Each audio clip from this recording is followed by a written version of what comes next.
Muchos temas que tuvimos que abordar en la misma, pero les comento los acuerdos a los que llegamos. Primero, que no vamos a generar condiciones de confrontación con los manifestantes que están a las afueras del poder legislativo, particularmente la Cámara de Diputados, y que vamos a esperar que la prudencia y la sensatez retornen a los grupos de inconformes que no nos dejan desarrollar nuestra función como legisladores. Entonces vamos a actuar con tolerancia, esperando que ya mañana podamos entrar a nuestra sede de trabajo. Entonces se acordó lo que ustedes ya saben, que si no hay condiciones y si no se desaloja mañana voluntariamente, también dejaríamos de sesionar para hacerlo la semana que entra. Tenemos dos reformas que vamos a deliberar y en su caso aprobar la semana próxima en materia constitucional. La relativa al artículo 2 constitucional sobre pueblos originarios, comunidades indígenas, afromexicanos, y la relativa a la Guardia Nacional. Es la intención de que las dos podamos aprobarlas la semana que entra. Una ya tiene publicidad, la del artículo 2, y la otra le otorgaremos publicidad el próximo martes para que las sesiones se lleven a cabo miércoles y jueves. También se lograron algunos acuerdos de carácter administrativo. Los diputados y diputadas van a asumir su dieta igual que la que está en proceso, dado que es un año de ejercicio fiscal que nos corresponde cerrar hasta diciembre. No hay ningún tipo de aumento, ningún tipo de ejercicio más allá del que venían los diputados anteriores percibiendo, que son creo 78,000 pesos de dieta. Y veo un buen ambiente del grupo parlamentario, mucho ánimo por seguir trabajando. Aquí están todos, esperando que nos permitan sesionar en los próximos días. Ya hoy concluye seguramente o mañana la discusión y en su caso la aprobación de la reforma en materia judicial, y el paso que sigue, atendiendo al constituyente permanente, será enviarlo a las legislaturas de los estados para su aprobación y enseguida su publicación y inicio de vigencia. Se promulga, se publica y se inicia la vigencia de esta reforma profunda que en México no se había dado en las últimas décadas. Entonces eso es lo que les quería comentar. Si tienen alguna pregunta, estoy a sus órdenes. Tenemos ya una lista de reporteros, compañeros. Antonio López, del Universal. Dos preguntas, coordinador. Buenas tardes a todas y todos. La primera, ¿qué le hace pensar o está tan seguro que van a poder sesionar la próxima semana ya a partir del martes y que mañana se puedan levantar los inconformes? Ayer platicamos justamente con la vocera y los líderes que están en la Cámara de Diputados, y ellos nos afirman que aunque se apruebe la reforma, pues van a seguir ahí. Incluso pues advierten que el paro es indefinido hasta después de que la presidenta electa Claudia Sheinbaum pues rinda protesta para que no lo pueda hacer justamente en la Cámara de Diputados el 1 de octubre. Entonces, pues a ver si usted ya tiene indicios, alguna plática, o en su caso, pues si también tienen ya una especie de plan B de sede alterna. Esa sería por una parte. No, vamos a hacerlo ahí. Yo espero que una vez que se apruebe o no la reforma, que termine el motivo de su inconformidad, pueda prevalecer y retornar la prudencia en los trabajadores del Poder Judicial para que nos permitan realizar nuestro trabajo. Confío en la buena fe y confío en que las cosas se van a restaurar en el sentido del funcionamiento normal de la Cámara de Diputados. Pero, ¿tienen algún plan alterno? No, no hasta este momento. Vamos a continuar ahí el plan para la toma de protesta de la presidenta. ¿Con los trabajadores? Sí, hay pláticas, pero es un momento álgido para ellos que no es fácil, pues. Y lo entendemos, pero no se ha dejado de platicar con ellos. Coordinador, si nos puede regalar también su opinión sobre este chapulineo de Yunes a la bancada de Morena. Bueno, le tengo respeto a todos los políticos de Veracruz. No es la primera vez que expreso mis respetos a la familia Yunes, lo he hecho siempre. Es una decisión muy difícil, muy dura para él. El haberlo asumido merece mis respetos, porque es clave para el propósito que se ha trazado, el movimiento que nosotros hemos construido de transformación del país. Y esta reforma, quizá la más importante en los últimos 100 años o más. Yo diría que después del movimiento del 17, después de las leyes de reforma, después de la última cantidad de reformas en materia constitucional que logró el presidente en el 2018, a la fecha, esta reforma del Poder Judicial es única en el mundo, única. Y el que una persona sea determinante para que sea aprobada merece todos mis respetos. Enrique Méndez, de La Jornada. Buenas tardes, diputados. ¿Qué sabor de boca le dejan, por decirlo así, esto que usted está diciendo, que el éxito de la reforma, independientemente de que todos los senadores de la coalición de ustedes voten en favor, dependa del voto de Miguel Ángel Yunes papá y de Miguel Ángel Yunes hijo, cuando por lo menos papá pues, es un personaje que usted conoce muy bien, que estuvo relacionado con el Gordillo, que llamó como le llamó el presidente López Obrador, no se lo va a repetir, se lo pone muy bien. ¿Qué balance hay de que esta reforma que usted dice que es única en el mundo dependa de un personaje como él? En política, estimado Enrique, es una actividad cada vez más compleja, más complicada. Los políticos antiguos decían que lo que cuentan son resultados. Yo no creo eso, yo creo que lo que está pasando en el país con esta reforma es fundamental para el futuro de la patria.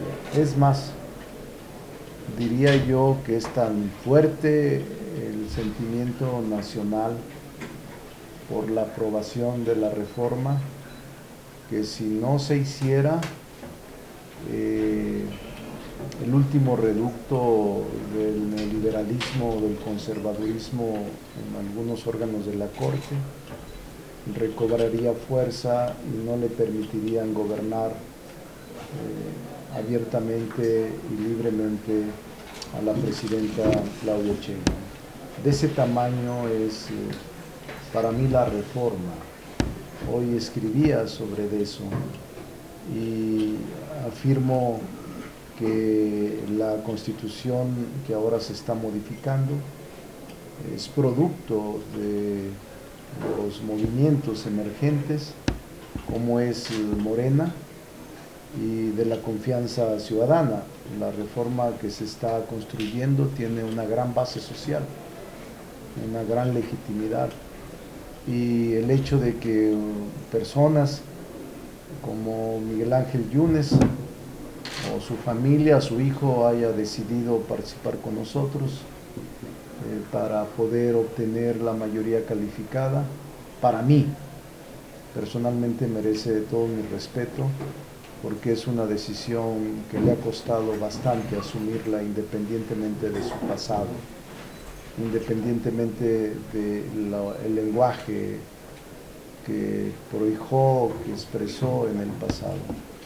Y en este momento el hecho de que esté a punto de aprobarse la reforma, para mí vale la pena que la unidad esté por encima de todo. Es un momento, como dice el presidente de la República, el señor López Obrador, estelar. Yo sí valoro, aunque no soy senador ni tengo responsabilidad en el Senado, valoro el gesto que realicen opositores a nosotros en aras de construir una mejor república, y este es el caso de Miguel Ángel Yunes. Fernando Damián, de Milenio. ¿Qué tal, diputados? Muy buena tarde. ¿Qué tal, Fer? Diputado, consultarle, a la luz de todas estas versiones que se han escuchado, de presiones, amenazas, incluso compras de senadores de la oposición para que logre pasar la reforma al Poder Judicial, le consultaría si a su juicio no se esté ensuciando el proceso, no se esté ensuciando la propia reforma, y agregado a que ya diputados como Noemí Luna del PAN, el ex candidato presidencial de MC, Jorge Álvarez Maínez, ya empezaron a promover recursos contra esta reforma, contra el proceso. Entonces, serían dos preguntas: si se está ensuciando el proceso y la reforma, y si ve usted viabilidad o si está blindada la reforma contra estos recursos. El proceso legislativo ha sido impecable. Lo hemos cuidado de manera muy especial. Hemos observado todos los procedimientos, otorgado todos los tiempos para la deliberación. Normalmente había una ronda de oradores, 12. En el caso de la Cámara de Diputados fueron 140 quienes hablaron en pro y en contra de la reforma. 18 horas de discusión en lo particular y en lo general. No hay ningún recurso que proceda contra la reforma constitucional, contra el órgano reformador de la Constitución, que se compone con las dos cámaras y con la mayoría de legislaturas. Se ha cuidado escrupulosamente el proceso. Eso no obsta ni evita que no se presenten cientos o miles de recursos, pero obviamente no tienen posibilidad de proceder, porque no hay recurso que proceda contra una reforma constitucional. Ni el amparo, ni la controversia constitucional, ni acciones de inconstitucionalidad. La Constitución está por encima de cualquier recurso y el procedimiento que hemos llevado a cabo está blindado. No hay ningún problema ni preocupación sobre eso. Una pregunta adicional a propósito de lo que ya le preguntaban del amago de los trabajadores del Poder Judicial de permanecer fuera de San Lázaro, incluso hasta el 1 de octubre. Yo le preguntaría, ¿categóricamente usted está en condiciones de decir que la presidenta electa Claudia Sheinbaum rendirá protesta en el Palacio de San Lázaro, aun cuando eso signifique eventualmente desalojar a los inconformes? No soy nunca muy contundente porque siempre existen posibilidades de dificultad. No puedo adelantarme a hechos inciertos, pero el deseo de todos es que se lleve a cabo de manera normal en el Congreso, en este caso en la Cámara de Diputados, que es sede del Congreso, y yo estoy seguro que retornará la sensatez. No creo que la actitud irracional o de confrontación permanezca. Entonces le hago un llamado a la ministra Piña, que es la que encabeza todo este esfuerzo de inconformidad, que una vez que concluya el ejercicio legislativo nos permita retornar a nuestras labores, a desempeñar nuestro trabajo como es nuestro deseo. Ivonne Reyes, de Reporte Índigo. Hola, buenas tardes. Yo quisiera preguntarle, la forma en que se consiguieron los votos para tener la mayoría, siempre se ha criticado al pasado y ustedes están recurriendo a estos, pues, siempre se criticó, ¿no? Las viejas prácticas turistas, se está recurriendo a eso. Hubo muchas amenazas, muchas denuncias de amenazas, de acoso político, incluso al papá de un senador lo secuestraron, eso por una parte. Y por el otro, hay amenazas también de empresarios de Estados Unidos que tienen frenadas inversiones por 35,000 millones de pesos por temor a precisamente a esta. Sí, vamos a superar todo ese tipo de amenazas del exterior que nosotros reprobamos porque ellos no son parte del poder constituyente permanente y no debemos admitir amenazas de agentes extranjeros, aun cuando se trate de inversiones nacionales que yo no creo que se detengan, porque México está convertido en un paraíso atractivo de inversiones. Y sobre las amenazas deberían de acudir al Ministerio Público a presentar las denuncias. Se ha hecho mucha conjetura sobre ese tipo de amenazas, pero no he visto ninguna denuncia penal contra persona alguna por este tipo de circunstancias. Los senadores y senadoras son todos mayores de edad, con capacidad política y con honestidad intelectual para poder expresar quién los amenazó, con qué los amenazaron e ir al Ministerio Público a presentar la denuncia para que procedan a la indagatoria y a integrar la carpeta correspondiente en contra de quienes los amenazó. En el caso de los lunes, ¿no resulta sospechoso el hecho de que se hayan decidido sumar a Morena precisamente cuando había una orden de aprehensión en contra del INCO? No podría yo contestar por ellos. Lo que yo he reconocido es el gesto de él, pero yo no podría pensar u opinar qué fue lo que lo motivó a renunciar al PAN e incorporarse al movimiento. No lo sé, ni sé cuáles son sus motivaciones. Lo que es un hecho es que es un gesto difícil que tomó y que yo lo valoro y lo reconozco frente a la situación que vive el país en la reforma judicial. La última pregunta a cargo de Héctor Guerrero, de Televisa. Héctor. Gracias, diputado. ¿Cómo está? Oiga, diputado, entonces la ministra Norma Piña es la responsable de este bloqueo que se está haciendo en San Lázaro. ¿Son los ministros que han ido a visitar los bloqueos en el Senado y el diputado los responsables y de mantenerse en caso de que se apruebe hoy la reforma al Poder Judicial? Ellos son los responsables de mantenerlo y de impedir, como ayer dijo la vocera de este movimiento, la toma de protesta de la presidenta electa en San Lázaro. Finalmente, no sería la primera vez que no acuda a San Lázaro un presidente a tomar posesión. Ellos son los responsables de esto, de llevar al extremo. Sin duda, yo creo que la presidenta de la Corte, la presidenta Piña, ha sido muy constante en su inconformidad y ha ido subiendo de tono, tan que lo ha subido que ahora está paralizado el Poder Judicial en todo el país, con más de 500,000 asuntos pendientes de resolver.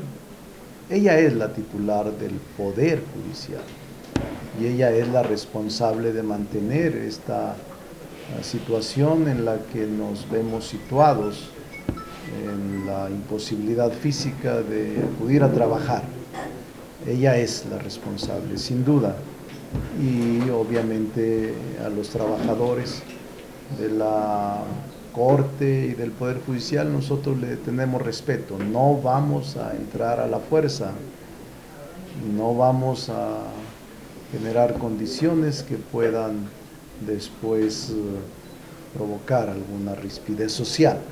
Entonces estamos tranquilos, pero sí le hacemos un llamado a la presidenta Norma Piña para que nos permita trabajar en nuestras instalaciones. Y en caso de que no fuera así, entonces no se descarta un escenario distinto para la toma de posesión. No lo sé, no quiero adelantarme porque eso faltan días y yo creo mucho en el diálogo, creo mucho en la capacidad de que nos respeten y creo mucho en el consenso y el acuerdo. Y vamos a platicar con los inconformes de que una vez concluido el proceso de reforma judicial tenemos el derecho de trabajar en nuestras instalaciones. Pero ya no hay nada que ofrecerles, diputado. No, La misma presidenta no, porque ya no hay forma. No se les puede ofrecer nada porque el proceso legislativo está en marcha. Los únicos que pueden ofrecer algo en este momento es el Senado de la República. Nadie más. Nosotros ya concluimos nuestro trabajo legislativo hace 8 días. Ahora, diputado, una precisión. Viene la reforma a la Guardia Nacional. Sí, dos. Las dos. ¿Y usted confía en que sea en el recinto legislativo? Yo confío que Si sea no, ahí. ¿te gustaría, usted sería una serie alterna para sacar estas dos reformas? ¿O qué? Yo confío en eso, pero tenemos recursos para buscar alternas. Pero ya serían 4 sesiones las que no estarían... Sí, pues son las condiciones, gracias a Norma Piña, no hemos trabajado, pero yo espero que la sensatez prevalezca. Pero ¿y si no? Tenemos ¿Sería una recursos serie alterna? políticos y ¿Una jurídicos. serie alterna? Tenemos recursos políticos, el de convencerlos y llamarlos a la cordura. Y el jurídico, el cambio de sede, en el caso de que así sea necesario. Pero no vamos a paralizar nuestra función, vamos a continuar. ¿Y no valdría la pena un acercamiento con la ministra más allá de este? Lo hemos buscado, no te imaginas, ¿Y qué les Enrique, ha dicho? con qué nivel lo hemos buscado. Ajá. Obviamente ellos no. La iba a ver, por cierto, la semana pasada, pero fue cuando tomaron por vez primera la Cámara y ya no se dio el encuentro. Pero yo le tengo respeto y yo estoy seguro que al final actuará con prudencia. ¿Y dónde le va a ver? Eso, ya. no tantos detalles, Compañeros, no tantos detalles, no tantos detalles. Digo, ya Enrique, pasó, pues ya. tú quieres todo, pero no se puede.